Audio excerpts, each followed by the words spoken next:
All right, give you a little updates on what's going on with the Amino Asylum BPC157. Is this thing even focusing on this or my face? Or my veins? I have no idea what it's doing. Anyways, so BPC157, reducing inflammatory markers, helps with healing. Naturally, it's produced from the gastric acid or gastric juices within your stomach. We typically use this for a localized injection of a specific area that will be injured, tendons, joints, ligaments. I was using it for gut health, and so far so good. So I do use 2 cc's, again on, not 2 cc's, that'd be a lot. 2 ticks on the insulin pen, and depending on how much you dilute it. But anyways, that comes down to 250 micrograms twice a day for me. And this has been going on for a few weeks now, like over a month. And so far, so good. And digestion has actually improved really well.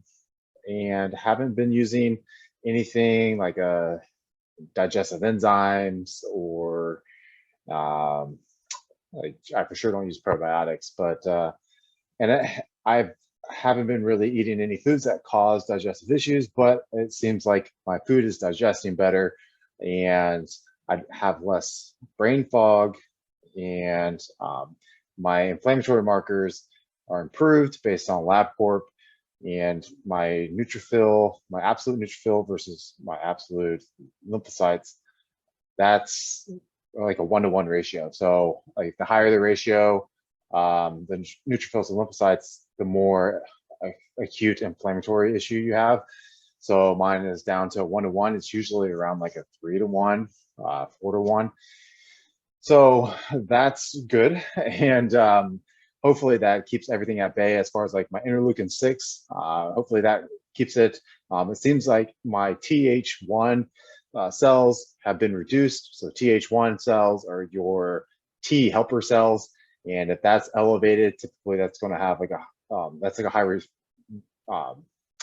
interleukin 6 response in your body. So it's more inflammation. So if we can reduce some of these TH, so those T helper cells, TH1, TH17, then we can help with reducing some of our interleukin or inflammatory markers. So our C-reactive protein comes down, we feel better, we recover better, and our immune system as well. So I've even stopped taking NAC right now as well.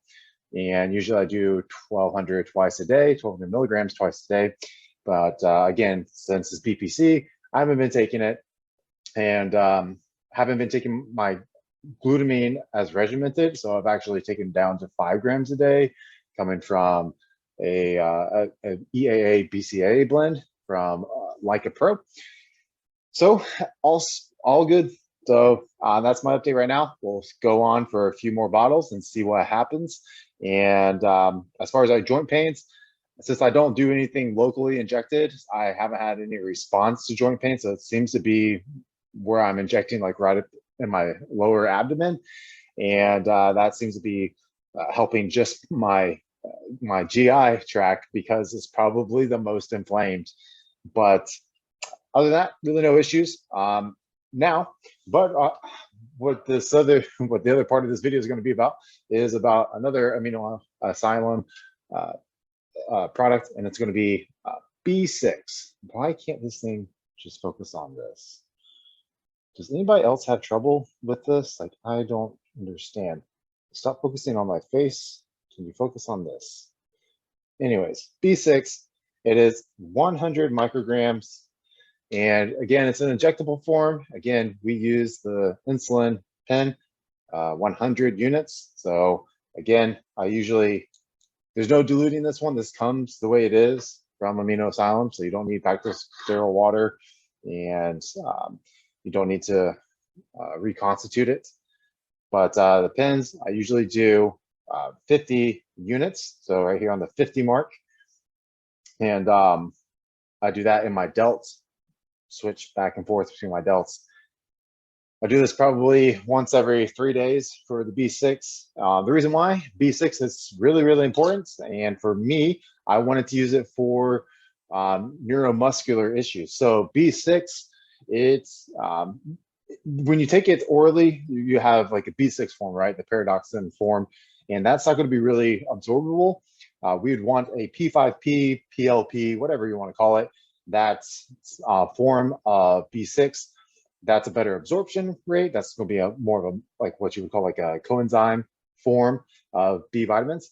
But B6, the reason why it's so important, what do I want to do with it? Like I said, I'm trying to help with some neuromuscular issues that I seem to have, and it seems to be genetic, and it seems to be coming from something that is involved with my autoimmune problem. And so again, once every 3 days, 50 units, each delt, doesn't really matter. It should be intramuscular. I would not recommend this sub-Q. So I've actually tried it sub-Q, and it stung so bad. Like it had a really bad pip. And PIP, you'll read that, and that's post-injection pain. So it had a really bad one when you do sub-Q. And when it's intramuscular, it's not too bad if you slowly push it in, but if you ram it in, man, you will feel it. It's definitely more painful than their carnitine. The carnitine, like I've said before, man, it doesn't even hurt. There's no pip. But this B6 definitely has a pip to it. So what's the reason for B6 besides, you know, the neuromuscular involvement that I want? So B6 does help with a lot of neurotransmitters. Okay, it's going to be involved in over 100 different enzymatic metabolisms and conversions with the body. So it helps with a lot of other issues. So one of the main ones it's going to do, like all B vitamins, is it does help with metabolizing or the fats, carbs, and proteins. So it improves digestion, improves metabolism that way. Can it lead to weight loss? Yeah, it can. It can produce more like hemoglobin. So it works hand in hand with B12. And so it can give you energy that way. So it does have an energy effect to it. So not only utilizing your food better, your nutrition, but also with your red blood cells. And this side light is coming in. Anyways, so that's one of the main involvements of B6 in the body. The other one, it will help with hormonally. So this doesn't really involve me because I'm not a woman, but it can help with alleviating some PMS symptoms. So it does help with mood regulation, hormone regulation, again, because of the synthesizing of other enzymes in the body, as far as like producing more serotonin. We'll get to that in a second. So it can also reduce bloating issues that women may have, like water retention, because it is a natural diuretic. So it can help with eliminating some of these this water buildup that we may have. So it can lead to a decrease in blood pressure. Okay, so that's important to remember. But it seems to be able to help with alleviating some of the PMS symptoms if you're a high responder to that as a woman. Around month 3, and they were saying 100 milligrams of B6, but since this is injectable, I would probably do like 50 milligrams, like what I'm doing. It seems to work really, really well. And you're going to be the absorption rate's just like in the high 90s for sure, maybe 100. 100 IV, high 90s intramuscular. So keep that in mind. This is not oral, so again, we're absorbing way more. So outside of the PMS, again, it's involved in a lot of neurotransmitter. So a lot of things are going on within your mind, your mood. And so this is where it comes with hormonally. So it helps with creating more serotonin in the body. It helps with an enzymatic process of tryptophan. So it creates that. So it can help with the creation of GABA. It can help with the creation of neurotransmitters that are involved with creating serotonin. Okay, so again, that's where it can help with relieving some of the moodiness or depression, anxiety. It can reduce some of that because again, if you're stressed and you're anxious, you're going to be depleting some of your B vitamin sources, and you're probably not going to get enough from the natural food sources that you would get it from, like maybe legumes, chicken, salmon, some grains. It's like quinoa and wheat if you want, buckwheat, all that good stuff. Anyways, so that would be another reason to implement the B6. So if you are noticing some of these issues, maybe you're high stress in that particular time, whether that stress be from work, environmental, working out, too much food. So eating too much food causes stress in your body. It's stress to digest the food. Being sick, so having Some poor immune function can cause stress in the body. You can deplete your B vitamins. Having kids, just joking. But if your kids are sick, you can take the B vitamins, B6, to help with not only energy production, but again, to kind of help alleviate some of the hormone issues that you may have, but also increasing your neurotransmission of creating more hormonal balance for you as you deal with whatever your children are having, and that can help boost your immune system. So B6 involved with tons of things. So again, what's kind of the harmful things about B6? There could be B6 toxicity at a very high threshold of like 1,000 milligrams every single day. And that could lead to maybe neurotoxins within the brain. So it may lead to other like mood disorders, or I guess like maybe what's the word, like maybe like not schizophrenia, but like other type of mood swings and such, maybe brain fog. Maybe I'm doing too much, can't remember. So that would be maybe like the toxicity, the neurotoxicity of it. So your neurotransmitters might be a little bit overloaded. And the other option, or the other issue that may happen, is if you are chronically on some sort of blood pressure medication. So if you are low blood pressure, so if you are hypo, then you would maybe not want to use so much of B6. I would say you can still use it, but not use it a lot, because again, it can cause your blood pressure to drop. And so if you're hypotensive already, then that might not be a good thing. You might go orthostatic, blood pressure might drop. But if you're hypertensive, you consult with your doctor if you're not on medication. Maybe, hey, this is another option. Maybe try and B vitamins, and the B6 injections may be able to help you. So that would be my main concerns. There may be other neurotransmittal issues that may happen with, again, a high amount of like 1,000 milligrams every single day injection. And that may lead to things like neuropathy or other issues, just because, again, you're overloading the body. That's like kind of, you know, your house has electricity, right? And so you have plugs throughout your house. But if you plug everything in one plug that's for your entire house, you're going to blow a circuit, right? Like it'll switch off. So you got to kind of think about that the same thing when you're talking about neurotransmitters and anything that's neuro within the body. It's going to be an electricity. So you don't want to overstimulate it. So you don't want to put too much into it, one outlet, right?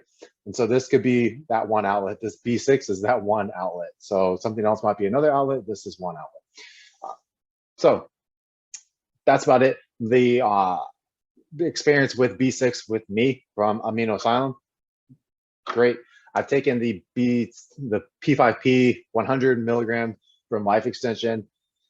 I've taken that, but the problem is I was taking like 3 to 6 a day. So you're looking at a higher amount of the oral form of B6. What I noticed was like I was sweating more, and you also have like a different odor to you. That was concerning. So even like my sheets would smell different. Like I just had a different smell. So now I'm switching over to this. I haven't had, like, it's actually reduced now. I've just stopped the oral version, but a lot of times they'll also use a high amount of the oral B6 because they want to help reducing prolactin levels. And so that's how we're going to end this video. So a lot of times guys are going to be enhanced. They're going to be taking some sort of like, geez, man, I'm gonna have like brain fog like all day. So they're going to take things like a 19 nor, and those things may cause prolactin issues, so lactation issues, and so you might see some discharge from your nipples if you're a man, and it shouldn't be happening, right? And B6 seems to help with reducing that, taken before starting the 19 nors esters. Okay, so you're talking like DECA, NPP, tren, methyltren. If you start taking these different orals, that may cause that. There's other compounds out there that may cause prolactin issues as well that are lesser known, but again, they're still developed. So B6, I wouldn't use it as treatments. That's more where like Prami, Bromo, which is weak, or Caber, that will come into handy for treatments. The side effects will be a little bit different. And I can go over that if you want another video of maybe when to take them to reduce the risk of side effects, if you want to deal with those side effects because you didn't start B6 soon enough. But definitely, if you're going to jump in that realm and become a professional athlete and, hey, I need this because I need to go to the next tier, the top tier, at that higher echelon, then this would be better taken before you start that compound. Let it build up in your system, and leaving it there, guys. Sorry about all the ums in the video. Sorry about the brain fog.